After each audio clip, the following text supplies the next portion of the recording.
are y'all doing today? Welcome to Pyware Homeschool Special Edition, the Q&A Ask Dustin Anything. Hope everyone's having a wonderful weekend. So I'm open for questions. Throw anything at me. I hope it's been nice here in Texas, so we were able to go outside walking around the block at the appropriate distance anyways.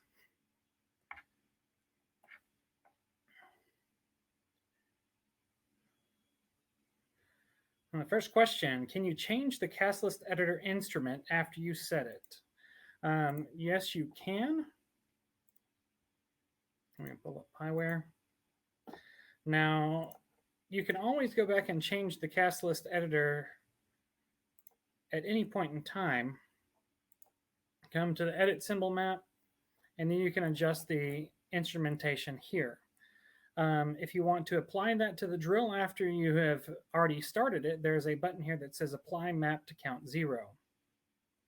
That's going to apply the settings that you have to the drill, and then it will change the instrumentation.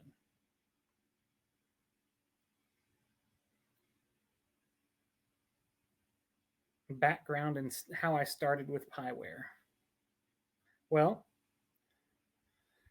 that's a pretty easy one. I started with Pyware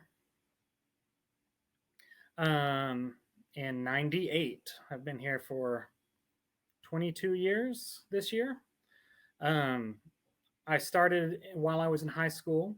I ended up just starting out filing and then kind of worked my way up from answering phones to sales and learning development, learning support until I'm here today.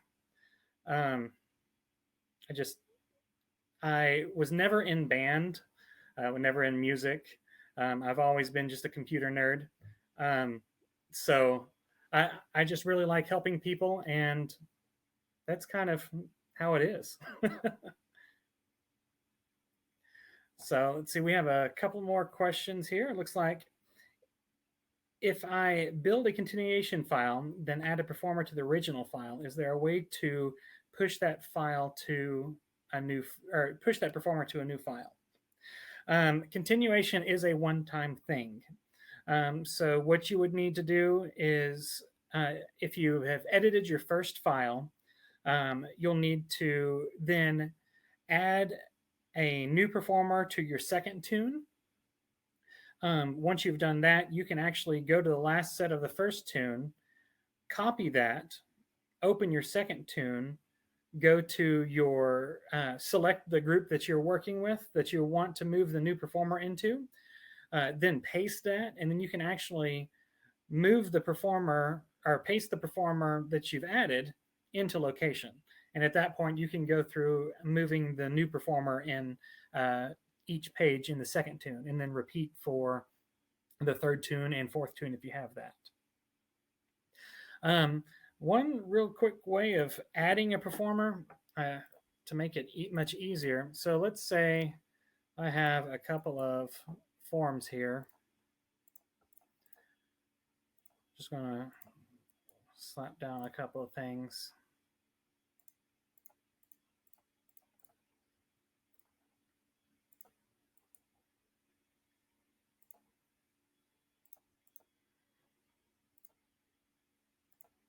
All right, so get something here on the field.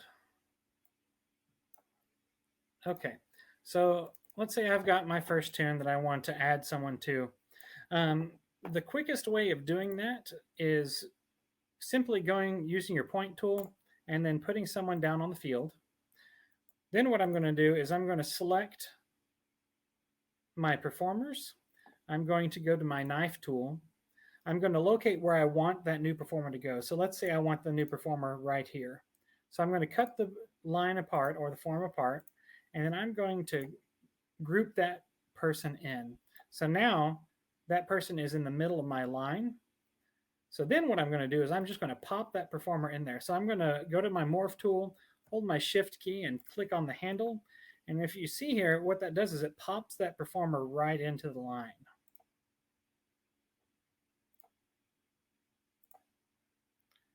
So let's see here. I should have labeled that one so I can make sure to identify it a little bit differently. So I want it to go in between these performers.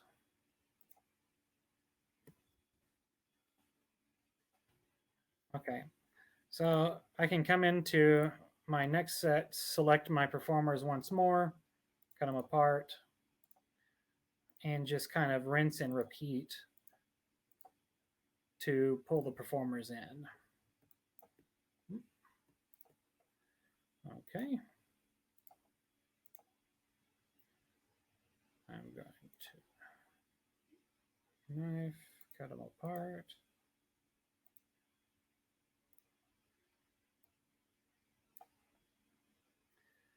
Morph tool, shift click.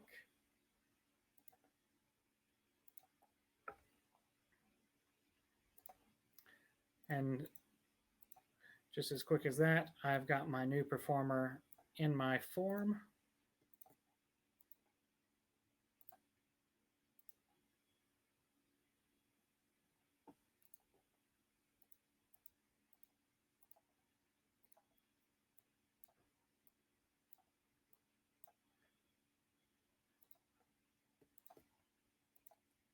And now my new performer is now in my drill.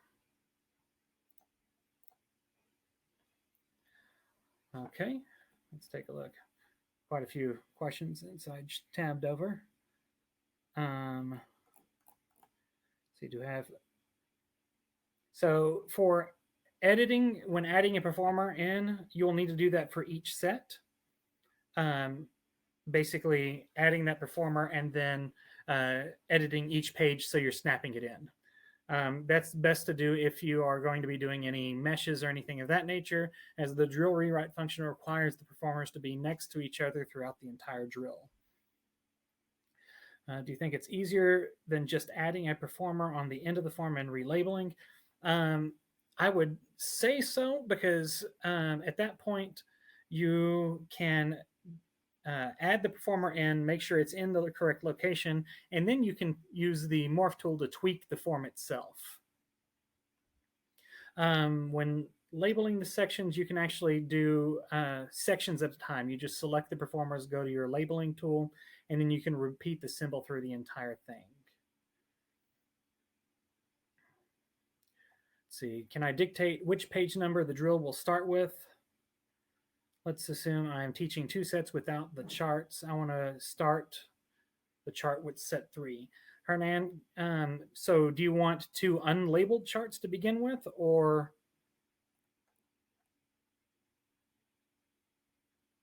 I'm not sure that I understand your question. You can change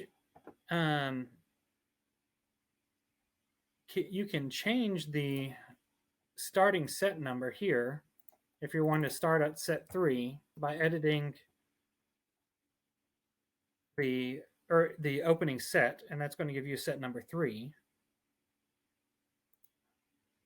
Okay, perfect.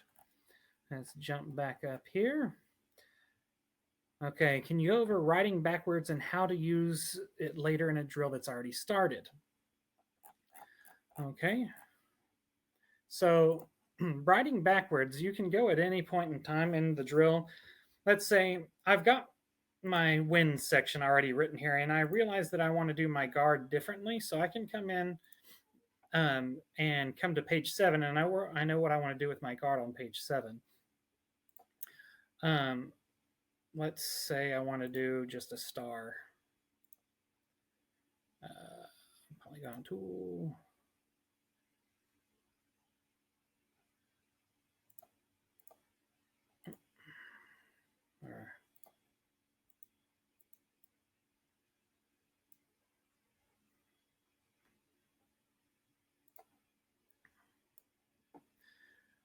Let's say this is our guard. We're going to come in and adjust it some.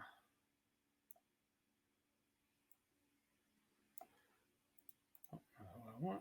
Curved shape.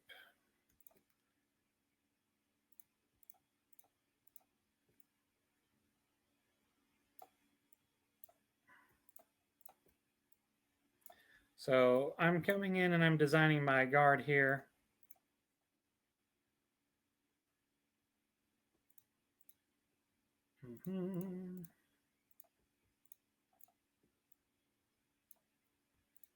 So just removing some handles, making my star.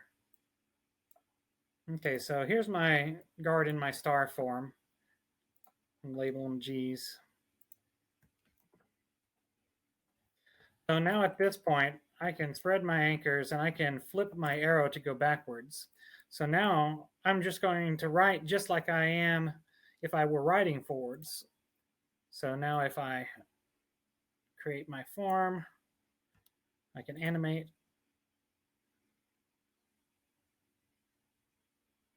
Okay. And I can just continue backwards.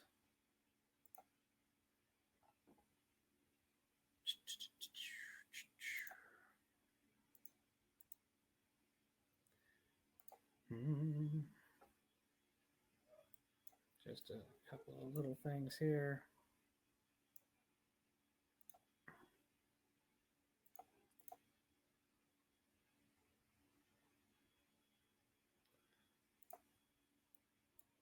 Okay. 38, let's get that in 2. So you just continue to write backwards to where you need to go. 15, 19 is half. 1, not 21, 1. 1 year.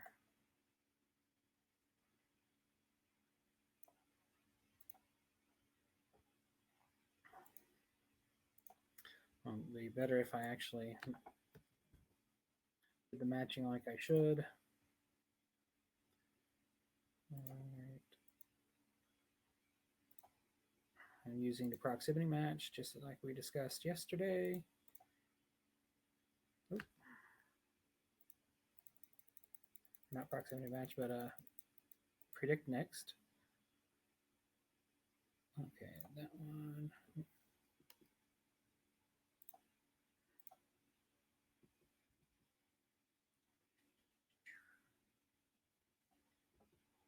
Back. Okay.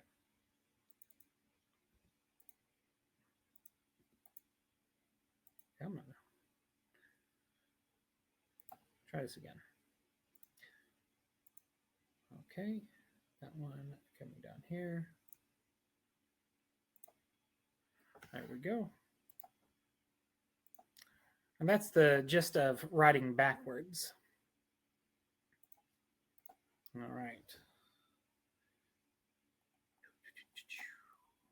Where are we at? Give me one moment. I'm just running through the questions right quick. Dan, does that answer your questions for writing backwards?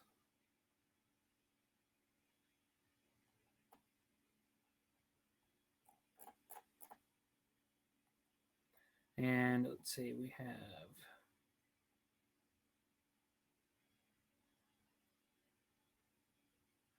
okay, so when we're adding performers, so this is a question from Deidre. Does that make each set larger or just put performers at a closer interval? When you use the morph tool and you're just snapping it in there, it's going to make the performers at a closer interval. However, you're able to drag the handle at the end to adjust that interval larger if you'd like. And Patty, I can go over that, adding a performer into the group one more time. Let's see here. A group like secondary count. So let's take a look here. Okay. So let's take a look here. Let us look at this. So let's say I take my arc here. I'm going to have my line is grouped in a single line. Let's say I want to cut this arc into an ABC pattern. So when I apply this pattern, I'm going to have 3 different groups that I have selectable here. 1, 2, 3. Now let's just say I don't like what that is and I want them all regrouped in the same fashion that I had on count 0. Without having to go back and regroup, I can actually come in and click the group like secondary count. So that actually applies the same grouping that we had here on count 0 to the count 32 group, right? So group like secondary count, and now I have a single grouping. This is very beneficial if you have a meshed grouping that you want to apply somewhere else in the drill. So you can actually run your anchors spread like this and apply the grouping from count 0 here, or say count 64 to count 128. So that really gives you the flexibility of grabbing a grouping from any set without having to regroup all again. Okay, let's see here. Next one, Samantha has a question about how can you have students do a follow the leader in a form like an infinity loop and not have collisions. That, let's see, it really were at that point depends on spacing, if I remember correctly. I know I've spoken with a couple of people who have done that in the past. Let's draw an infinity loop. When I draw an infinity loop, I try to use my Bezier curve. Okay, I'm gonna, you can do one of two things. Either start in the center point, okay, and then you're going to put a point on the top and the bottom of the loop of your shoelace, if you would, okay, and then we're going to come across and we're going to do a handle on the top and the bottom of the opposite side, and then we're going to end up in the center once more. Okay, so now you can get your infinity loop going. What the Bezier curve does is it has editing points, and then then it has 2 additional handles per editing point that will interpolate the smooth curve in between here. So as you can see, if I edit this or to make it and stretch it, I can just refine it to the type of infinity loop style that I want. Get kind of a good curve going here.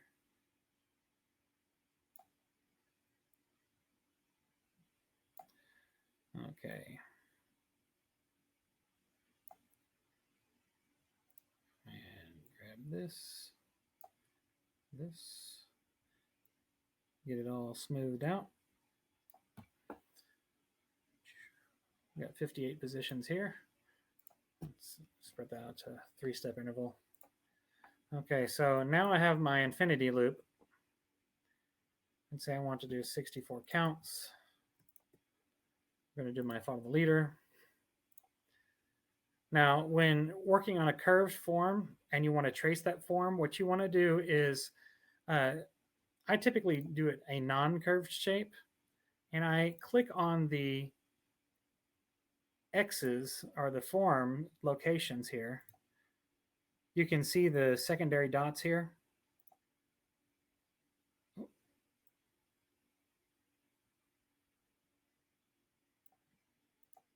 going to change my snap to resolution to a 1/4 step. And what you want to do is you want to try to hit on those performers here. Each location, that's going to fill out your form. I would just want to add a handle. It is not liking me. Okay.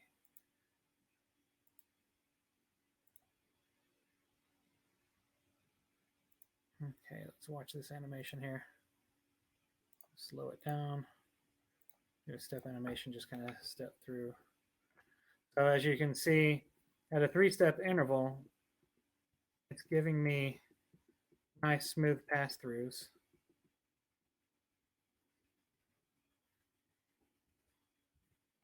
And that is at a 8-to-5 stride.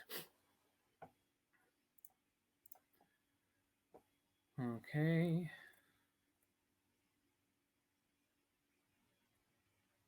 Let's see here. Let me take a look.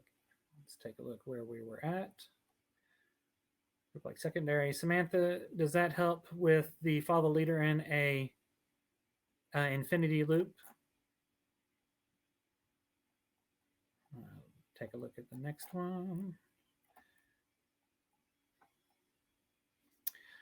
Any tips, tricks, shortcuts, considerations for charting for bands over 100? That one, I would recommend taking a look at our previous masterclass with Kevin Nevzimel. He went over a lot of shortcuts there, and that would be very beneficial. If you have the version 10, I would work a lot with the sketch tool as well, because you're able to sketch out different ideas without having to place those performers, and you can kind of mess around with those a little bit easier. Okay. Let's see here. In cloning, how do you do it from page to page? So, example, split two lines on page 1 to form a heart on page 2. Can I have one half of the heart with line 1 and clone it to do that? Yes, you can. So let's do that. You can either clone it or do a copy and paste, whichever one you're more comfortable with. And so let's say I'm going to start out and do my mirrored lines on the 45s. Let's say I have 20 people in each at a 2-step interval. Okay, I'm going to clone it once across the 50. We're good there. I'm going to go to my set 2. What I'll do is I'll select both groups. And let's make our group, we're going to say we're going to use 20 for each side. I'm going to clone it once. I'm going to set my first handle, my second handle with my Bezier curve, my third handle down here. Okay, and now I just flex it to get, delete last, flex it to get the heart shape I desire. Okay. And then that gives us our morphing into our heart. And we have exact mirrored sides for our transition. Zach, is that a good example for you on how to use your cloning instead of using the copy and paste? And the other way of doing it, is he was saying, is do it in a copy and paste form. So what I would do is I would select my first side. I draw my first section. Okay. Good. To the angles I'm wanting. All right. So I wanted a wider bottomed heart. I can go ahead and accept that. I would then select my group, Control C, or edit and copy. Select my second, Control V, or edit and paste. And if I'm going to be mirroring it across, I'm going to have the option of mirror invert paste shape across mid stage, which flips it across our 50-yard line. And I can paste, and now I have my 2 sections of my heart built using copy and paste instead of this clone option. And those are the 2 ways of mirroring something across the 50. Okay. Zach, were there any questions about the cloning section? Let's see.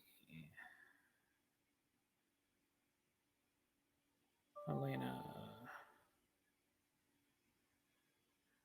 Let's see, it looks like we have Jerry. How can I make the count track smaller? I can't see. You can't see the page tabs. Are they coming? Are they being cut off the bottom? Does it look kind of like this? Is that what you're seeing, Jerry? If that is, then what you can do is you can grab that gray bar and you can actually slide this up and down. You may also want to look at your Windows zooming level. I'm assuming that you might have Windows 10. Um, if you're on Windows 10, let me show something about that right quick. If you can give me one moment.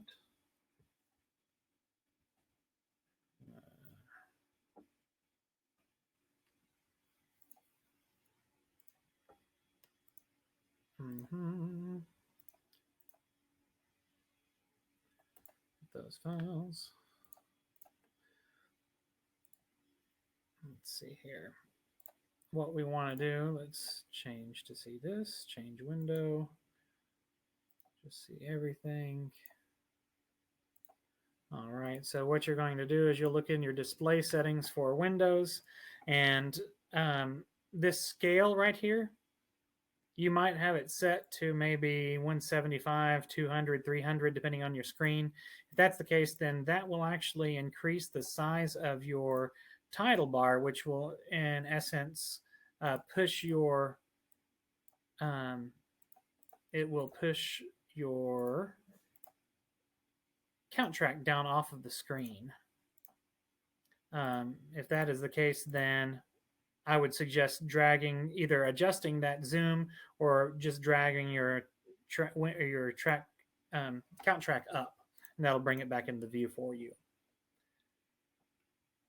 Okay. After you moved it up, is everything great that you can see? And let's move on to the next one as well. Okay, Patty, how do we copy and paste a shape? So to copy a shape, you would select the shape that you want, go to your edit menu and choose copy.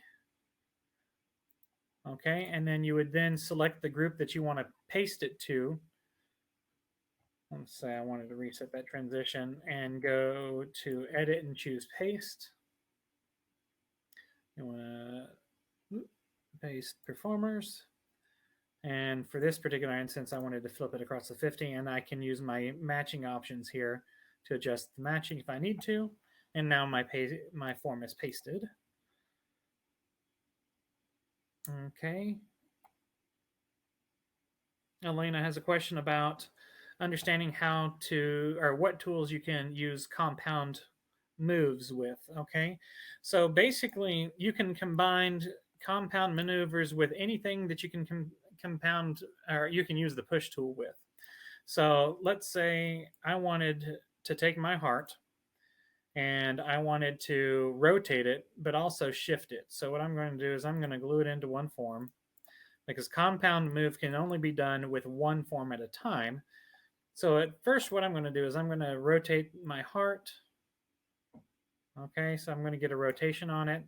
Right now, I'm going to have a curved pathway. If I animate, here we go. Let me turn on my pathway so we can see them. So here's my pathways. You'll see those marching.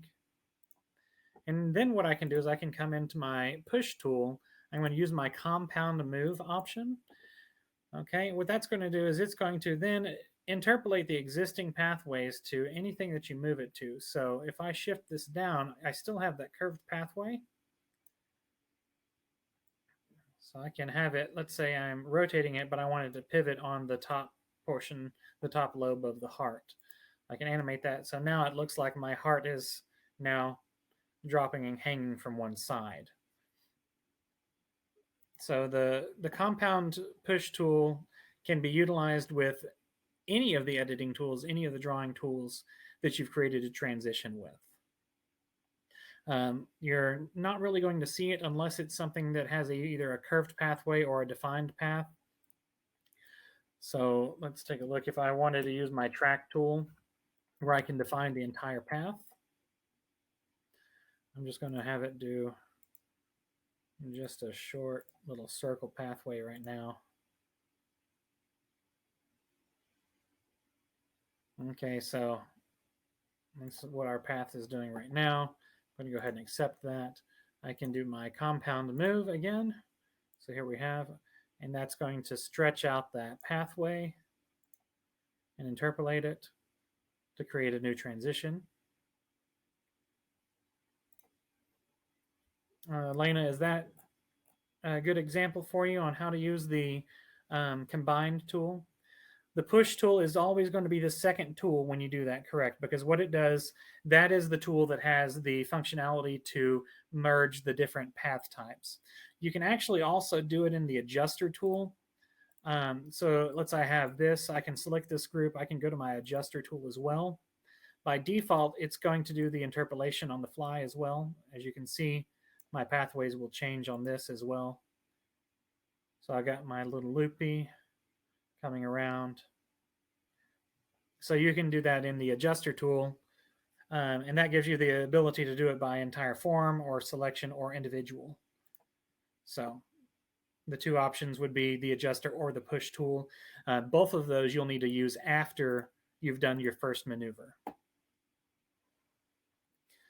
Okay, let's jump back up and see where we're at. How do you get the toolbars on the left side as you see it instead of the top of the screen? Okay, that is actually in your application options. By default, you can actually also double click on this bar, this gray bar, and it's going to flip the positioning of the toolbar. Now, this is only for the run of the program if you do this. If you wanted to permanently change that, you're going to come up to your application options. Okay, and you're going to your toolbar, and you're going to have an option for orientation for horizontal, vertical. Let's say I want to do vertical. You can also increase the number of rows or decrease the number of rows. Say I want to do four rows or 4 columns in this point. So that's going to break it up like this. So I now have a shorter and thicker palette here. All right, I hope that answers your question. If not, let me know. Let's take a look.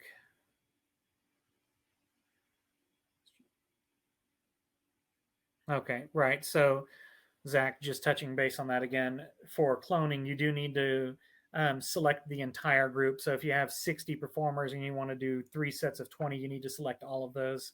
And then you're going to only define the number of positions that you want in your master file or your master group that you are cloning. Okay, David, question about the sketch functionality. So the sketch tool can be used in a couple of different ways. To enter sketch mode, you click on your sketch function in the top right corner. That's going to toggle the sketch mode on. So now that enables sketch functionality on all of my drawing tools. So I can come in and say, I know that I want to, I'm going to put a set in down here right quick. A couple of sets. This comes back to where you want, if you wanted to write backwards, anything like that. With the sketch tool, you don't have to write backwards then, because what you can do is, I know I want to come in and I want to put in a, I don't know, let's say a couple of ovals here.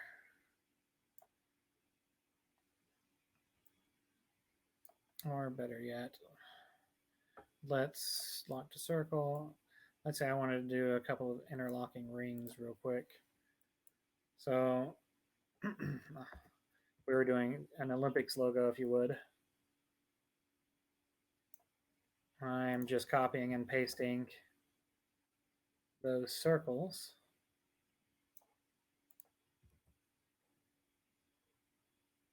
So now all these circles are, is it overlapping here? This one moved back. Okay. All right, so now I have these sketches here that I can come back at any point in time and add performers to. So I can have sketched out the form that I want here, and then I'm going to continue writing forward. When I get to this location, I can select the performers that I want to go to each of these. Say I want half of these to go to one circle, half to go to another.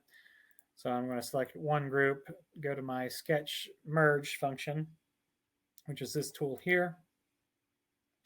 So select a sketch segment. I have 5 different sketch segments. I'm going to select this one. Okay, so it's going to automatically run that. I can then do my Cleared matching. Where is my red handle? There we are. That's our red handle that we're working with. So let's say I'm going to do this. Back around. Not what I want to do. Perfect. Go this route.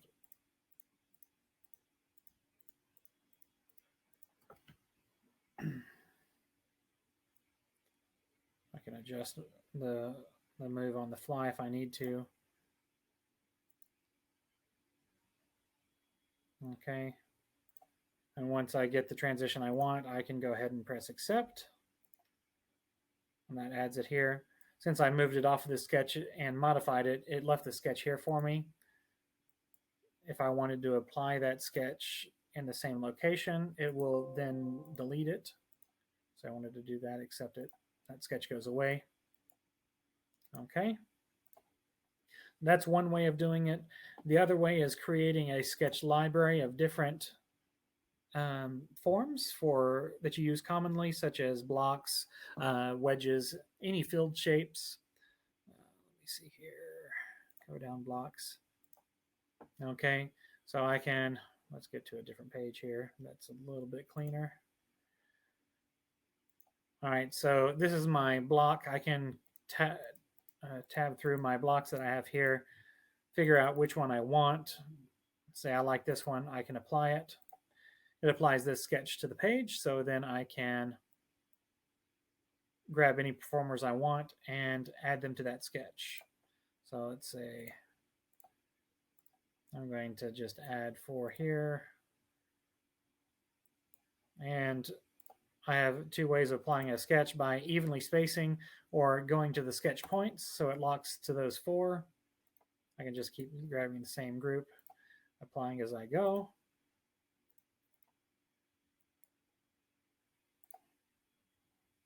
Okay. So now I have transition here going to my block. A couple of collisions. Probably should flip those 2 lines realistically. Let's copy and paste.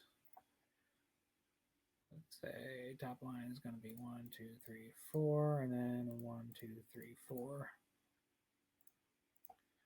There's a little bit better transition. So that's another way of using the sketch functionality as well.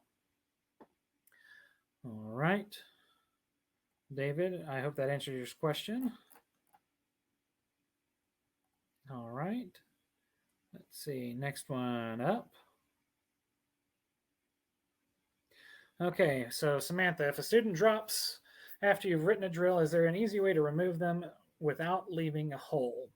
Okay, it really depends on how you or what you've done in the drill in order to, if you need to march a hole or if you can equalize it. Let us take a look here. See if I have a drill that I can mess around with here. Let's look at Georgia on my mind. So it really depends on the forms that you have. What I would almost suggest is going ahead and grab, let's say I lose a flute. I'm going to go ahead and say, delete that person and leave a hole there. Okay, you can do that and then mess with it on each page. You can also go to your utilities menu and do your drill rewrite. So I want to remove a performer. I'm going to stop it. I'm going to choose stop at each page tab and choose to equalize or leave a hole. So I've got my flute here. If I say continue, so on count 0, it's going to show you this grouping line that performer is in. So basically, if I choose equalize, it's going to equalize the form that this line is a part of. If I say equalize there, now the only drawback of this is if your file is not grouped properly, as you can see, this one, it groups it across here. So that's actually going to cause an issue here where it's going to try to equalize across this line. So for this particular set, I'm going to choose to leave a hole, and I'm going to have to come back and manually adjust that interval. As you can see here, we've got matching lines a little bit wacky. So it really depends on what you've done on matching. I'm going to actually cancel all of this to give a better way of doing it if you are having issues with grouping, such as deleting the person manually. And then I can come back and select my form, go to my morph tool. Where is my morph tool? And I can either remove a handle or move a handle or change the curve shape, toggle it, and as you can see, my interval is now changed. I can bridge these changes to 2.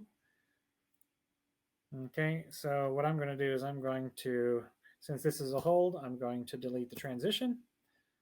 That's going to have the new equalize location. I'm going to move to my second location.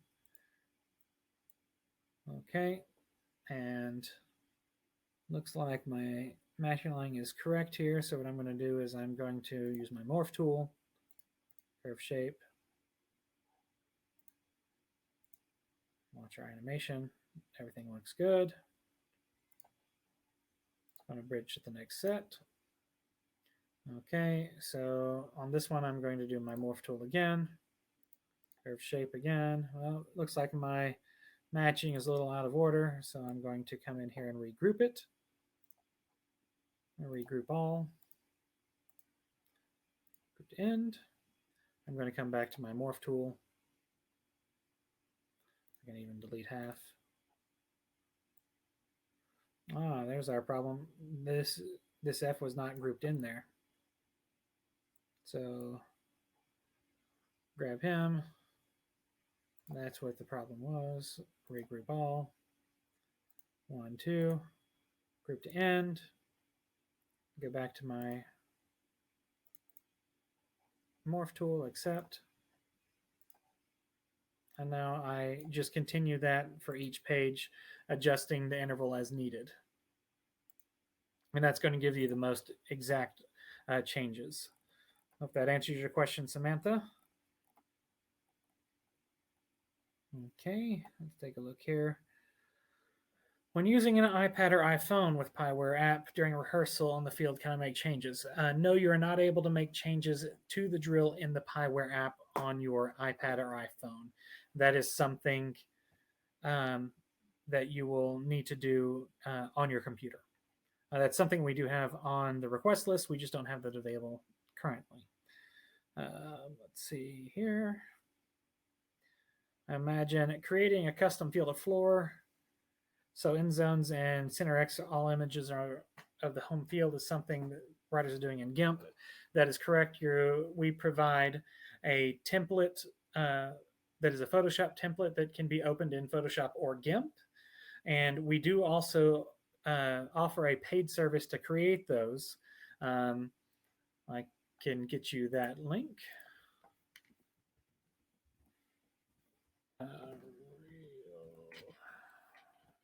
One moment.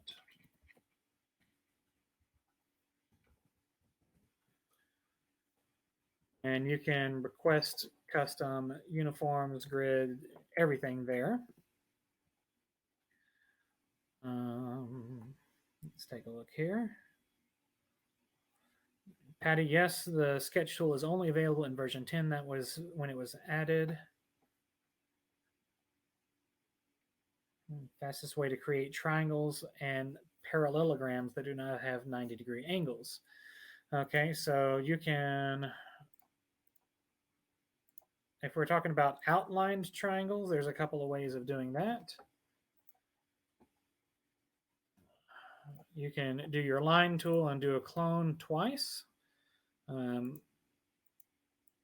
So I've got my line here. Let's snap to whole step. Okay, and then I can grab my center handle. So now I can do a triangle.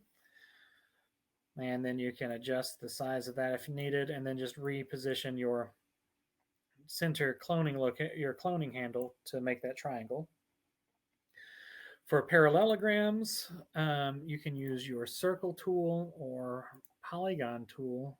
Actually, the circle tool is probably going to be better because you can then get an oblong shape. So I'm going to turn off my lock to circle. I'm going to change my data points to 4. So that's going to give me the ability to adjust my circle to a polygon. So now I can adjust my, this allows you to create a rhombus or a diamond or a parallelogram very easily. So those are the few ways of doing that. All right, Elena, let's see here. Is there a way to make a change on the field in rehearsal using Pyware? You would need to have your computer out on hand. I do know that some people do that on the fly.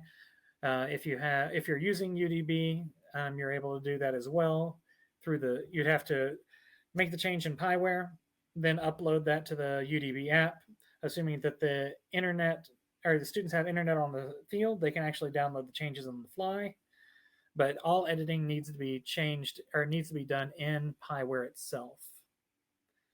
Let's see here.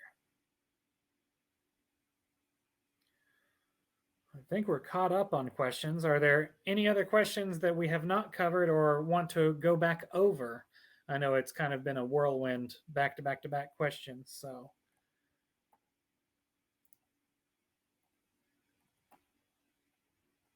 any questions at all? Let's take a look here.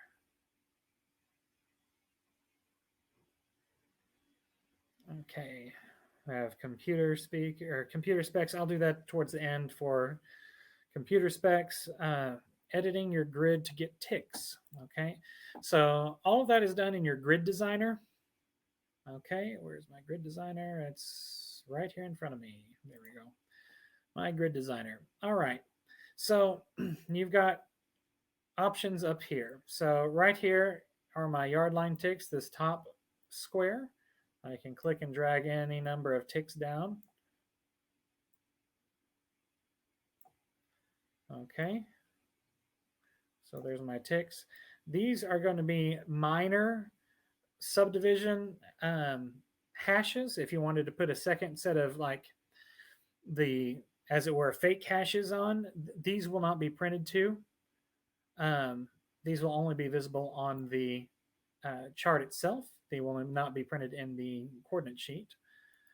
This is your hash, your full hash. You can add any number of hashes on the field. The large hashes here are going to be listed in the coordinate sheet. These are your major division lines. These are listed on the coordinate sheets. There's your subdivision lines. These are not. These are only shown on the drill or on the drill charts. You have your minor hashes vertical if you wanted to have those. These are commonly used in Japanese grids. You have a yard line marker, which is the vertical division line, and then you have your vertical subdivision line. So again, the yard line ticks are used here. Just click and drag it down to your location that you want. Oh, I deleted the wrong hash. Okay, just adjust it like you want. Press accept, and here we go. I have my ticks on my grid now.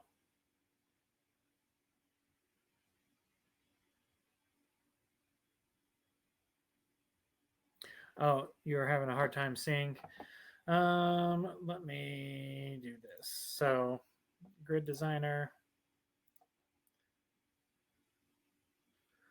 Let me print screen. I'm going to post a little image here. Bear with me one moment and I can get you something. Let's take a look. Any other questions while I'm making this image? Okay, it looks like we had one question. When you built the heart earlier, the first way. Okay, so to build the heart, Eric, I used the Bezier curve, and then I did a clone. So I can run over that one more time. Let's see here. One moment and get you a example as well as a image.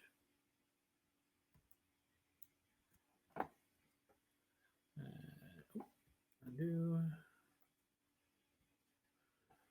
All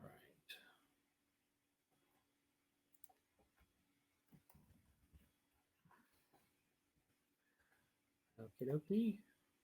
Any other questions other than the cloning for the heart?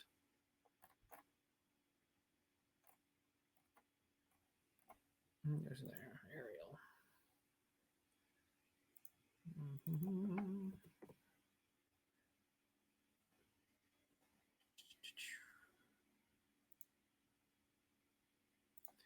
Okay.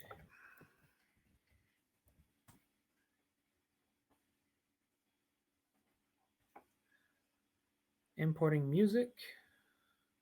We can go over importing music. There's several different ways of doing that. File size. All right. And here is a real quick handout of what icon the tick is. Okay. Running through real quick on the heart. So I select my Bezier curve. I'm going to clone it once. So it's going to clone across the 50. I'm going to set the center point of my heart. I'm going to click on the top part of my heart, and I'm going to click on the point of my heart. It looks a little bit wonky without adjusting your handles. Use your handles to stretch out and give you the curvature that you're looking for.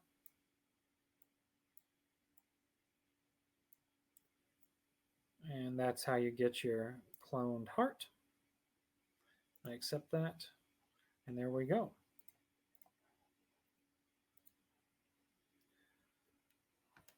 Let's see. All right. Importing music. You're welcome, Zach. All right. And Eric.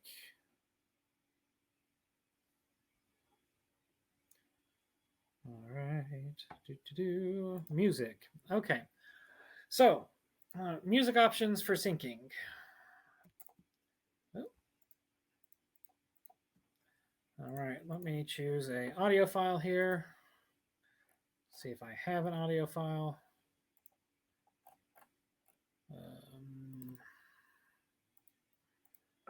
Type. Let's see.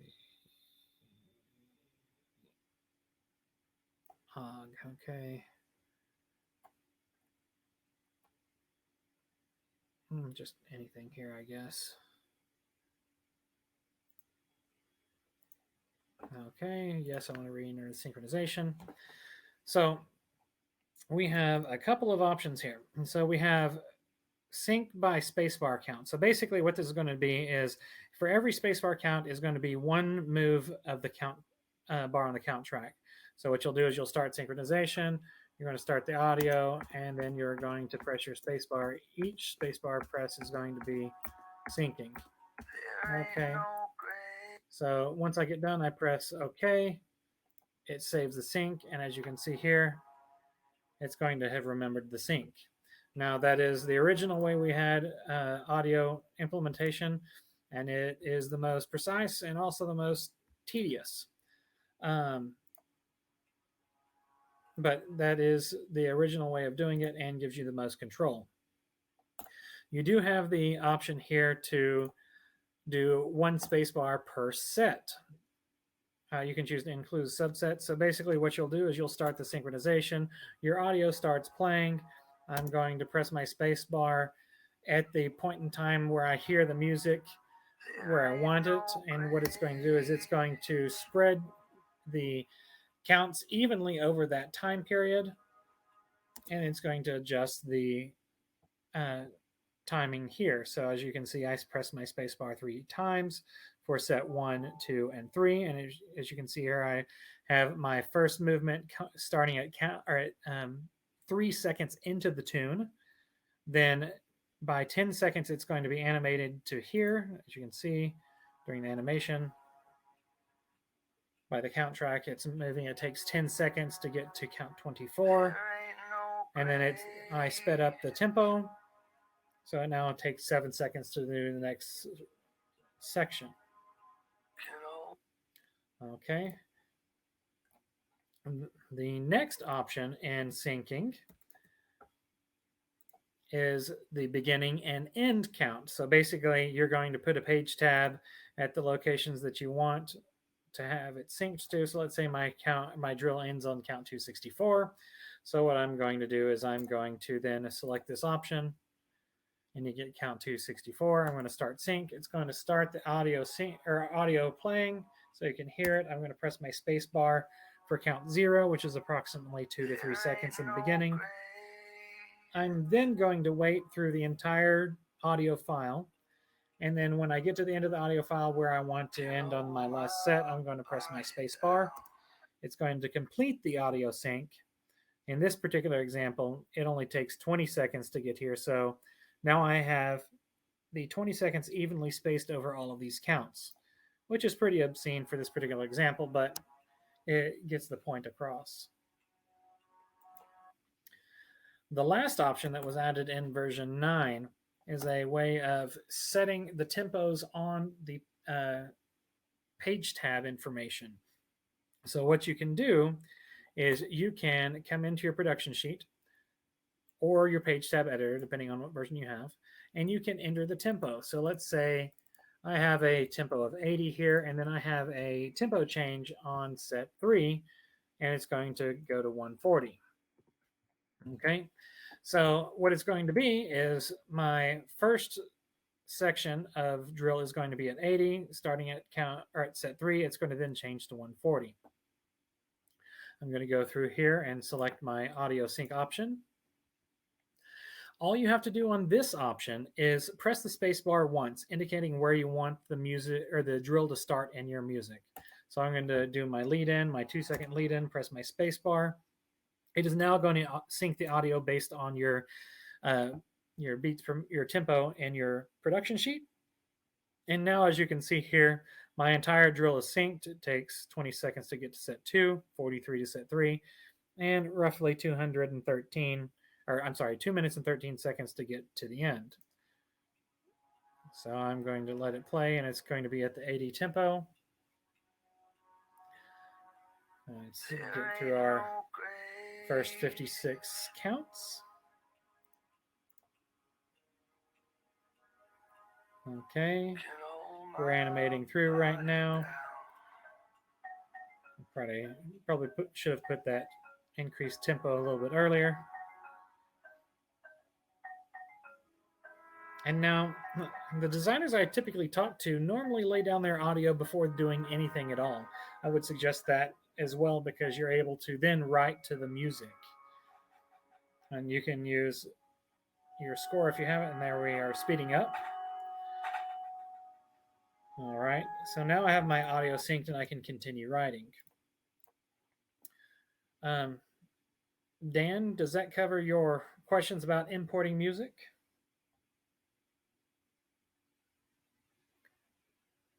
Okay, let's see.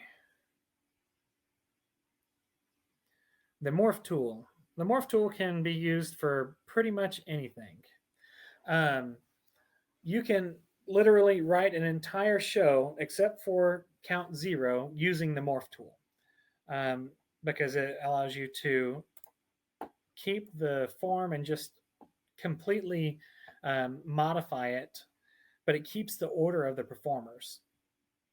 So say on my heart, I'm just going to go ahead and glue these together. Not my pencil tool, my glue tool. Glue these two. So I can actually come in here, use my morph tool, and literally make any shape that I want. I can remove handles. I can strip it down to a single line, stretch it across. I can hold my shift key to add handles back in. Say if I'm wanting to just pull this shape apart some.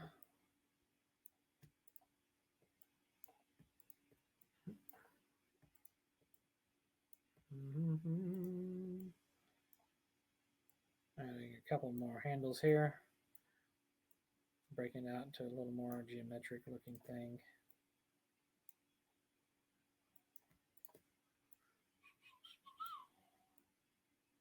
All right.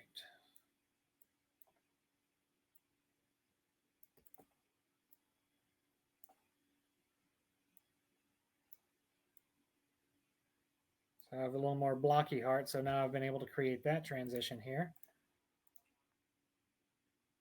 Let's just speed through this. So you can literally do anything and everything you want with that tool. Um, it is very beneficial to clean up any transitions if you might have some jumping and animation. Um, I can't stress enough how beneficial that tool is to use. If you're having questions on anything about keeping performers in line, or if you have people jumping around, use that over and over again. Um, let's see. How do I flip an image from one place to another? Patty, are you talking about inverting it like I did the other side of the heart? Or are you trying to um, copy an entire form and flip it around? If I wanted, let's say I like this form, but I wanted adjusted, uh, this adjusted side of the heart to be on the opposite side, I can copy and then paste it again, and then just use my mirroring options to invert it horizontally. Okay, so now I'm going to have this blocky open side on that one, or I can actually invert it vertically as well, or both, and clear my matching.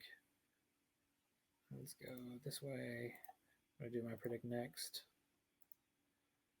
Okay, and now I have my transition upside down if I'm trying to create the same shape pointing to the home sideline and then going to the visitor sideline. You can do it that way. And in order to do that, I copy and paste the group, and then there's a mirroring options button listed right here. I click on that, and that gives me my inverting options.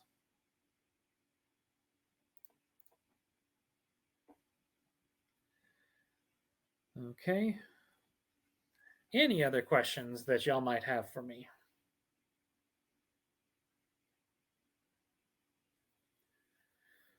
I know we had questions about the recommended computers. I know Amanda posted the uh, requirements in the chat. In house, we typically use MSI gaming computers. I know we do have some Macs also in the office. We do recommend a dedicated graphics card. If you have a specific computer need that you're looking for and just don't know what to do, which one to choose, if you want to send us your budget, email us or message us. We're able to pull up a list of computers that we would suggest that would fit inside of your budget. Let's see here. Well, we have several on staff. We have Pi and Kayleen, the owners, president and vice president, Amanda, myself, and Barbara Scott. And we also have Jesse. And then we have several other um, uh, clinicians that we have Craig Harms, Brantley Douglas. Those are two of our primary clinicians that go out. Plus, we have several beta testers that we utilize for testing all the different versions. So, any other questions? How do I let a co-writer use your second license? Okay, so Susan, I know you upgraded to version 10 recently. That is done through the Pyware portal. And we did a night school session earlier this year on that as well. We can get you a link. Also have a manual link for you. One moment.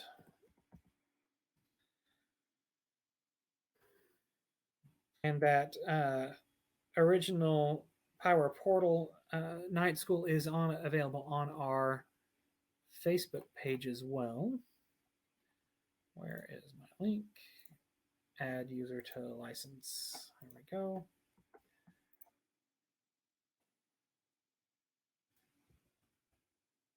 Here we go. Okay, and there is the link to give you information on how to add a user to your license. Any other questions? Back on computers, if you're wanting to use a Macintosh, if you're looking for a MacBook, the new MacBooks would be the 15 or 16-inch MacBooks. Those have dedicated graphics cards. That's what we normally recommend. I do know that the 27-inch iMacs do have the dedicated graphics card. The new 21-inch Macs have two different variations now. They do have the Intel, which is an integrated only, and then they also have a dedicated Radeon card in there. We do recommend the dedicated graphics card for use with the RealView. For MSI, basically any of their gaming machines. We in office we use a MSI Stealth Thin, which runs between 1600 and 2200, depending on which model you get. They do also have other models such as the Raider, that's the GT series, that range a little bit lower. I've seen those as low as $700 all the way up through $2,500, depending on how much money you want to throw at it.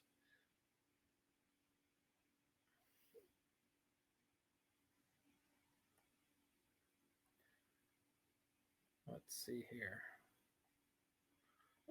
What can we send to thank you for doing nice school for us? Basically, just spread the Pyware word. We love all of y'all. Just keep sharing that you use Pyware. That's all we ask. Any suggestions for speakers? That is completely up to you. I use the speakers in the computer, or a headset if you wanted to do a headset. Gaming headsets are nice. I have a Creative Sound Blaster headset that I use. It's very nice. I think this one runs about $99. This is the Sound Blaster H7, I believe. And it's a very nice headset. It can be run through USB or through an 1/8-inch jack.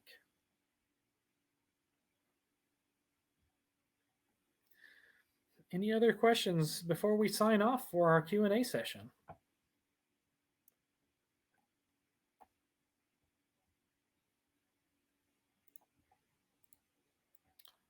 Okay. Well, thank you everyone for coming tonight. Our Q&A session. This was awesome. We're happy to do this again. Maybe we'll do this once a month, once every 6 weeks. So if you don't have any questions between now and then we're going to we'll have another one, and then y'all can answer. I'll demonstrate, and we will see you again this week for night school Wednesday. I do believe that we will only have one master session this week in addition to the night school. I do not have the person who will be leading that session. We will post that here shortly once we have all that confirmed with the day. So if y'all have any questions, please don't hesitate to reach out to us. We're here for y'all. Thank you very much, and y'all have a great day.